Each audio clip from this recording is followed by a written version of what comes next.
Today on CCX News, mental health response. The new approach to certain police calls that appears to be working. A policing pilot program that sends social workers and paramedics to mental health calls in Brooklyn Park is showing positive signs. Just getting this program up and running to the point that it is right now has been a monumental task. So would really be kind of a sting if the program was pulled back. And the good news is we have a lot of data that's coming in that's showing that the program seems to be very impactful. The alternative response team was announced about a year ago. The pilot program was originally scheduled to run through the end of this year. It's now been extended through 2026. Brooklyn Park police officials say they've seen a decrease in mental health calls for the first time in years. I'm not ready to make a causal connection there, but there's definitely some correlation between the work this team is doing and the decrease in those calls in our community. Brooklyn Park police are also hoping to extend the program's operating hours. A major project impacting Plymouth City Center is now set to begin. The City Council approved improvements to Plymouth Boulevard between Rockford Road and Highway 55. The City Center's main thoroughfare will undergo a variety of changes. The pavement will be repaired, and roundabouts will also be added at 4 intersections, including one by City Hall. In addition, a new 12-foot trail would be constructed on the east side of Plymouth Boulevard. The project is expected to be mostly completed by fall. The local housing market continues to show signs of pent-up demand. We checked out the local market, which shows listings increasing throughout the northwest suburbs. Plymouth, Maple Grove, and especially Brooklyn Park saw more homes pop up for sale. But supply levels are still too low for prices to fall. Rates are too high for prices to rise much. The Twin Cities median sale price rose nearly 3% to $366,000 for the month of March. The MSP Home Tour returns this weekend, showcasing the latest remodeling trends. One of them is a redesigned mid-century modern home in Golden Valley. Sarah Allen takes us inside.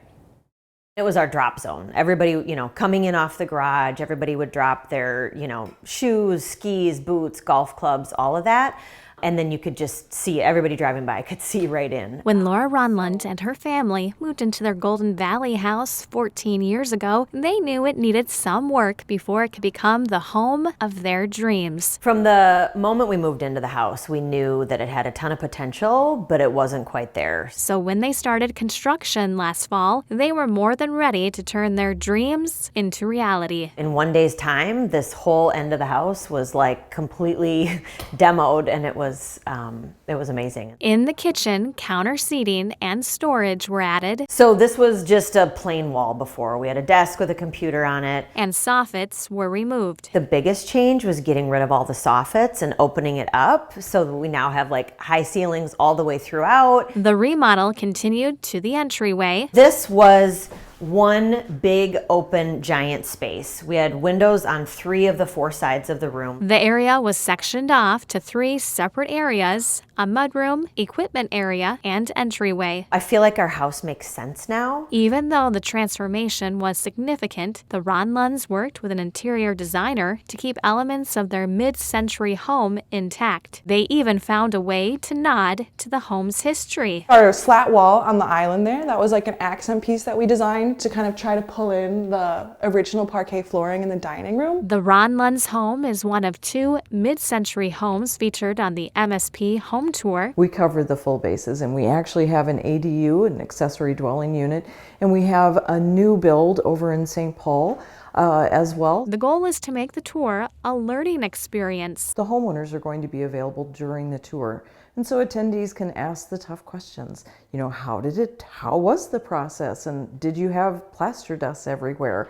And really get a feel for what the remodel looked like. After their experience, the Ronlunds are now ready for more. We would absolutely do it again. I'm already planning our next project, so.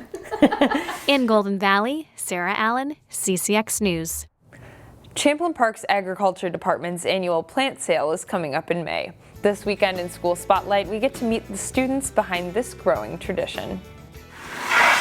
Class is in session, but it's not happening inside the classroom. We just have a lot of other stuff growing on the ground, on the tables, up in the air. They got a quick lesson on, here's what we need to do and how we do it, and they were thrown right into it. Brian Gronsky's greenhouse management class is a chance to think outside the box. Everything around us is somehow tied to ag, and so kids don't really realize that nowadays without farms all around us or coming off a farm working. At Champlin Park, agriculture education exposes students to growth. Students are growing vegetables, herbs, perennials, and annuals. Some of the strawberries are... Those are all things most of them, like senior Mariah Pates, just learned this trimester. It's just really surprising to see how it went from nothing to something and how we did something, you know? Everything in the greenhouse was grown by the students. It's a really fun class to take with your friends. Senior Ava Holman says it's been a beautiful way to learn responsibility. I think my favorite part is coming back on a Monday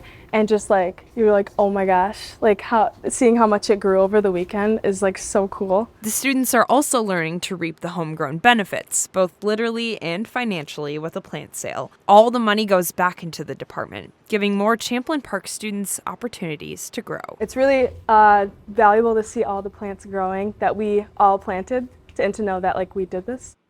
Gronsky says the sale generates $18,000 to $20,000 a year in profit. The sale takes place all day on May 7th, 8th, and 9th at Champlin Park High School. Anyone is welcome. CCX Media, your source for great local programming, is available on Amazon Fire TV, Apple TV, and Roku. Our free app allows you to stream all 3 of our channels live. You also have access to a large on-demand library, including full sporting events and daily newscasts. To find us, go to the store, search CCX, and download our free app. Then sit back and enjoy all of your favorite local content. The CCX Media app, available on Amazon Fire TV, Apple TV, and Roku. Playing a different sport each season used to be the norm, but many high school athletes tend to specialize now in one area. In this week's CCX Sports Spotlight, Jay Wilcox introduces us to a brother combination at Armstrong that proudly wears different gear in the fall, winter, and spring. No matter the season, they're key players on prominent Armstrong teams. Brothers Dayton and Dawson Franke are a grade apart, but have played together much of the way in football, hockey, and in the spring, baseball. They have a special bond. Yeah, for sure. I mean, we both understand each other very well. You know, if he sees something that I'm not doing right, he'll tell me, and he knows how I work, and same for him too.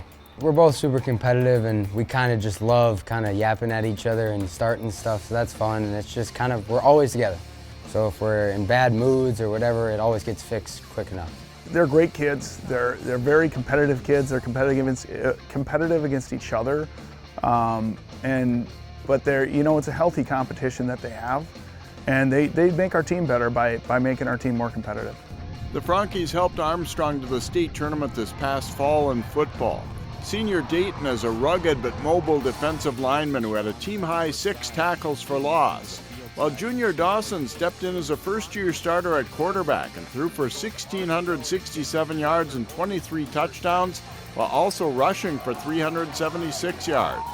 In hockey, forward Dawson had 5 goals and 4 assists, while bruising defenseman Dayton had 7 assists. This spring, first baseman Dayton, one of the most feared sluggers in the state, is hitting .333 with 8 RBIs despite being pitched around, while speedy shortstop Dawson has played solid D and stolen 5 bases and scored 4 runs. Baseball's always been my favorite, you know, just peaceful. It's, I don't know, just naturally just love baseball. Football is very physical, and I've always loved playing football. I grew up as a quarterback and switched to a D lineman, and that's always fun. And hockey was kind of a new thing we picked up. Nobody in my family's ever played, and when I was 5, I tried it out, and we just kept doing it. I'd say baseball's 1. Football was 3 for a while, but now I'd say it's 2. I had a lot of fun last year. And then hockey is 3 right now, but I still love hockey too. Franke back to pass. In a pretty large school like Armstrong and in a competitive conference like the Northwest Suburban, playing 3 sports isn't all that common anymore. But the Frankes wouldn't have it any other way, even if there can be some schedule conflicts. I mean, sometimes for summer, but mostly in season, it works out pretty good. My parents both grew up playing 3 sports, and me and Dawson both enjoyed playing 3 sports, so our whole thing was let's play 3 sports as long as we can, and it's been a blast, and I would never change it for anything. I think we're blessed to have guys play 3 sports around here. We had Drew Kemple doing that last year as well, at a high level as well. You know, some guys play 3 sports, But these guys are playing at a high level. They've been in the state tournament. They've been in section games. They've been playing at the varsity level for a long time in these three sports, and it's a great thing to see. I know college coaches love good athletes, and it's 4 years of your life that you're never going to get back. So why not give it a whirl? I love having guys that play other sports, and by the time they get to baseball, they're really excited for baseball. Dayton's accepted a scholarship offer to play baseball at South Dakota State next season. He's excited about the opportunity, but does admit it will be an adjustment to be without his little brother Dawson. It's crazy, I've been playing with him my whole life. It's going to be sad. It's going to be hard for me. It's going to be a tough swallow, but I'm sure whatever he's going to do in his sports career is going to be amazing, and just can't wait to follow him.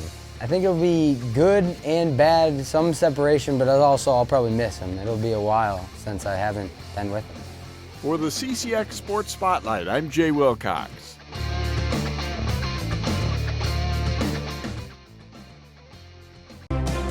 Find more prep sports games and highlights at ccxmedia.org and follow us on social media.